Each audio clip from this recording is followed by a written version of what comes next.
Good morning, beautiful people. So today it's Wednesday, the 23rd of February, 2022, and it's 9:30 a.m. and I'm going to do my driving exam.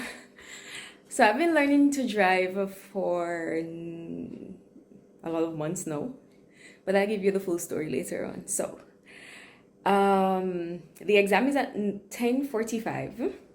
But I want to get there early. It's about half an hour away, or about 45 minutes maximum, counting in walking time. But I want to be early so that, I can see more or less what they're doing and just to not be in a rush, have the extra anxiety of rushing to get there. So I'll see what I can show you when I get there, and I'll definitely give you an update. Remember to like, share, subscribe, comment, and to turn on the notification bell. I'll see you. I'm here at the driving school. So just to explain a bit, you have 4 things that you have to do to pass the exam. And I think they give you a second chance for each one. Before they used to actually go on the road, but since the pandemic, they have changed up their way of doing it. So if most people come with a driving school, the instructor will leave the car parked at 45.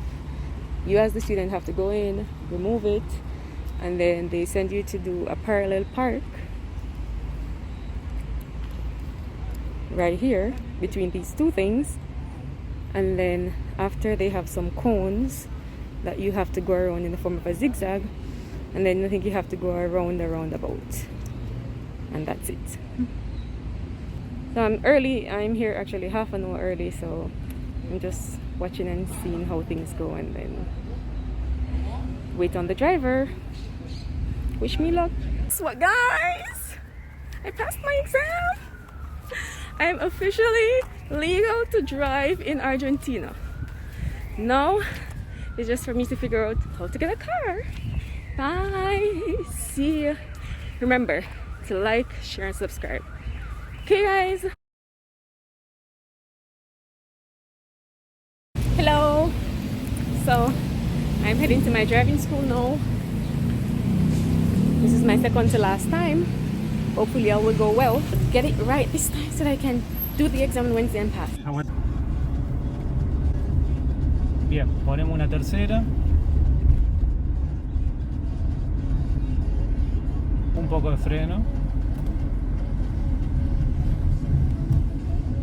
Ahí bajamos porque ya viene. Sigamos un poco más en tercera. Ahora sí, para la siguiente loma vamos al rebaje. Y vamos frenando un poco. Preparamos el rebaje. Doblamos a la izquierda.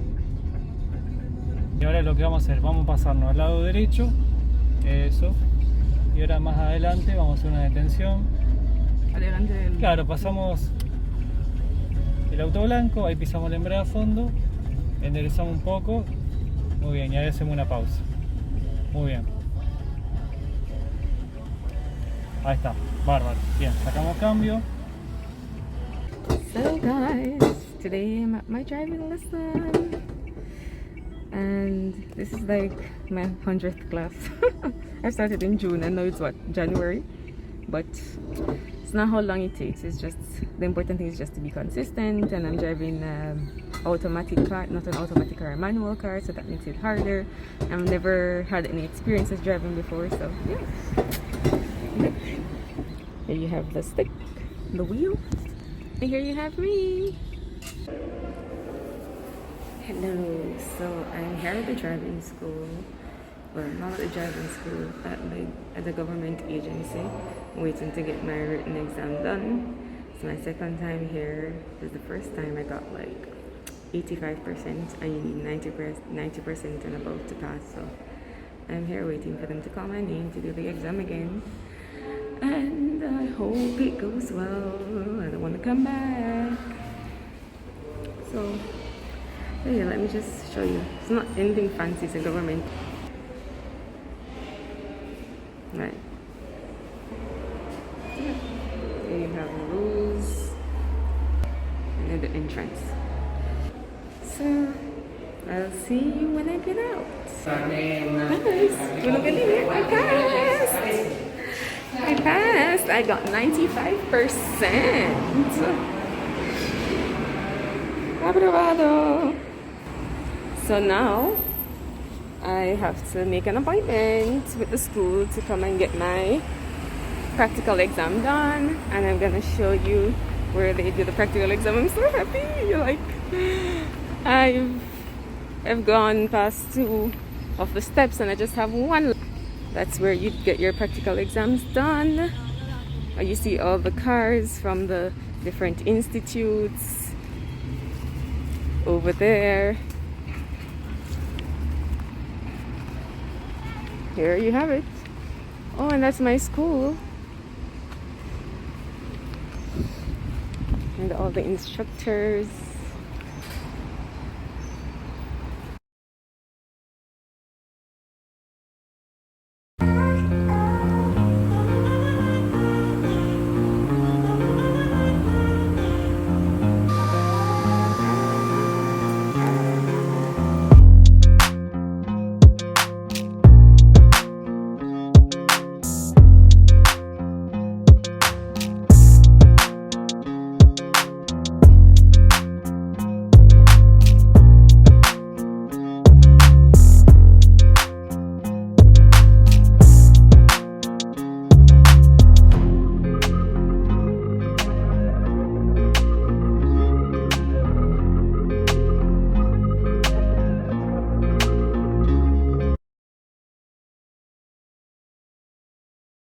And I started it, and trust me, it was,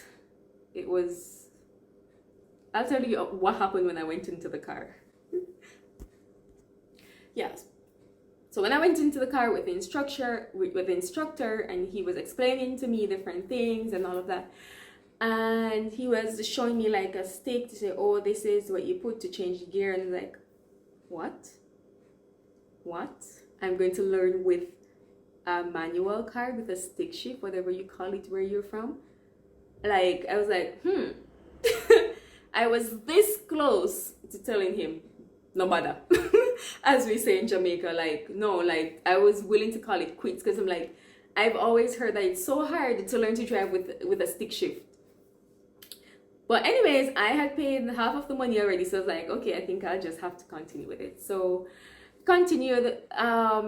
Initially it was really hard for me because it was my very first time having an experience driving, and imagine learning with a stick shift. So that was really hard, and then the instructor wasn't very patient.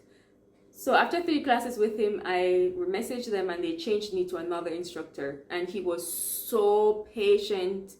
Like, with him, I was able to advance. Obviously, I had to buy more packages. I think I bought like 2 more packages after that, because I was coming on, but I was coming on slowly. And sometimes I would do like 1 class of 30 minutes like per week. Sometimes it would pass like 2 weeks. So I gave myself the time to actually get into it. And with the other instructors, I said it was really good that we changed the environment, because I'm living in the city and it was hard to learn in the city. So we changed the environment and we went to another community to work on it. And it turned out that, I started to become more confident and all of that.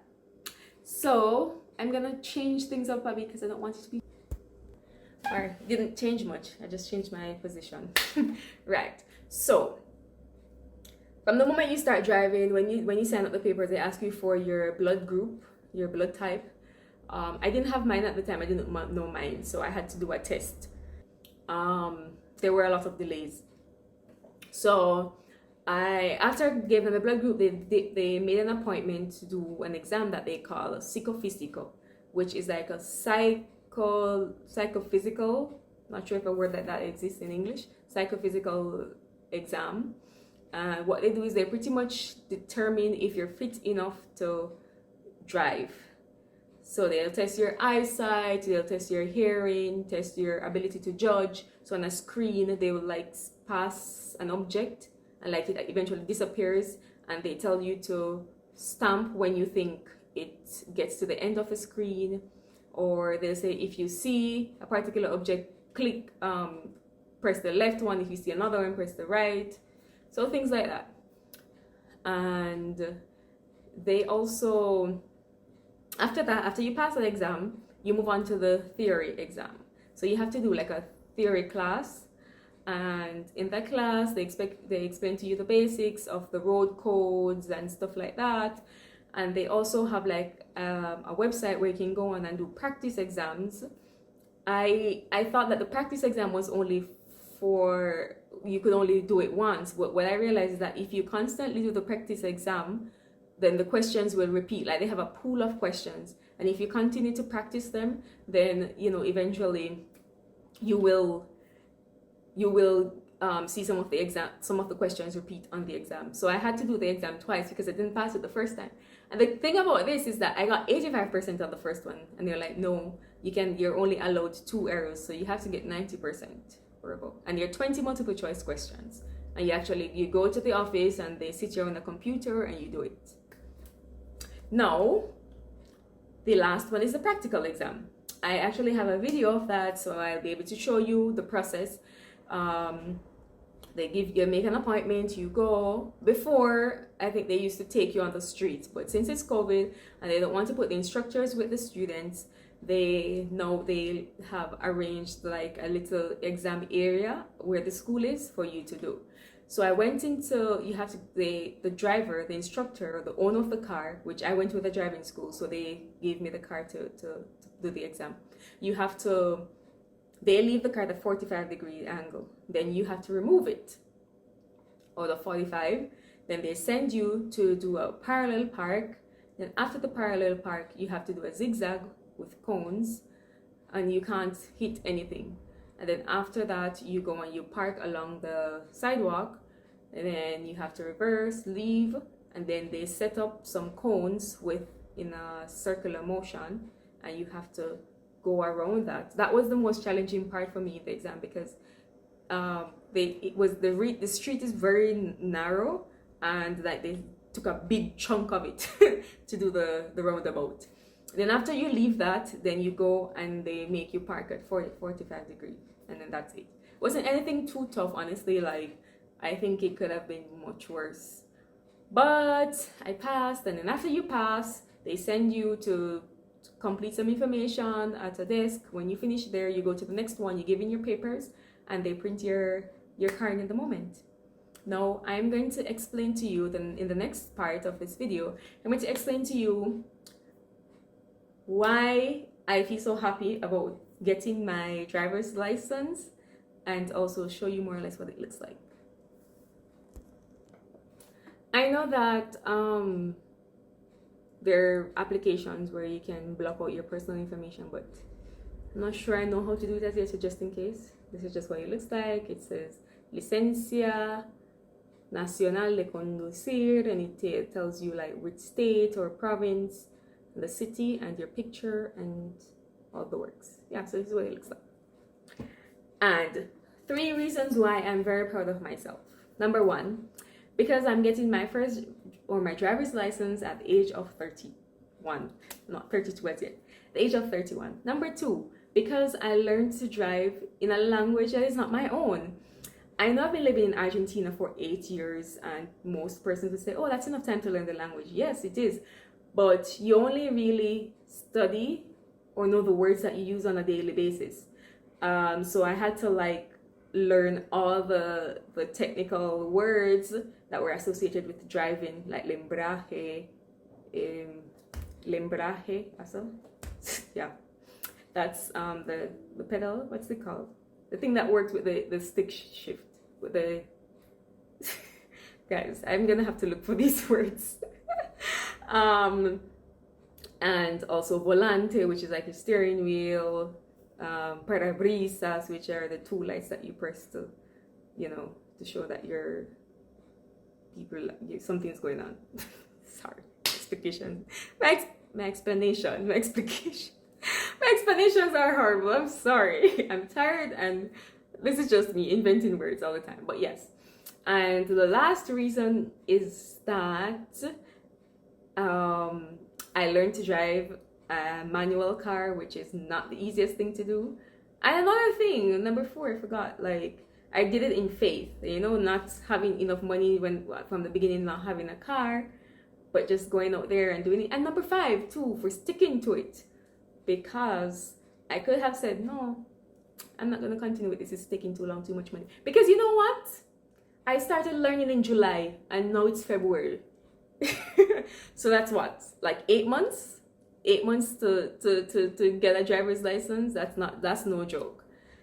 So thank you guys for coming. I'm very happy that you are interested to know what it's like to get a driver's license in Argentina as a foreigner. It's not much different from a national. You just need to have your DNI, which is your document that shows that you're a resident here, and then you can pretty much do anything. It's the same as an Argentine. So thank you guys for coming. Remember to like, to share, comment, subscribe, and turn on the notification bell. See you.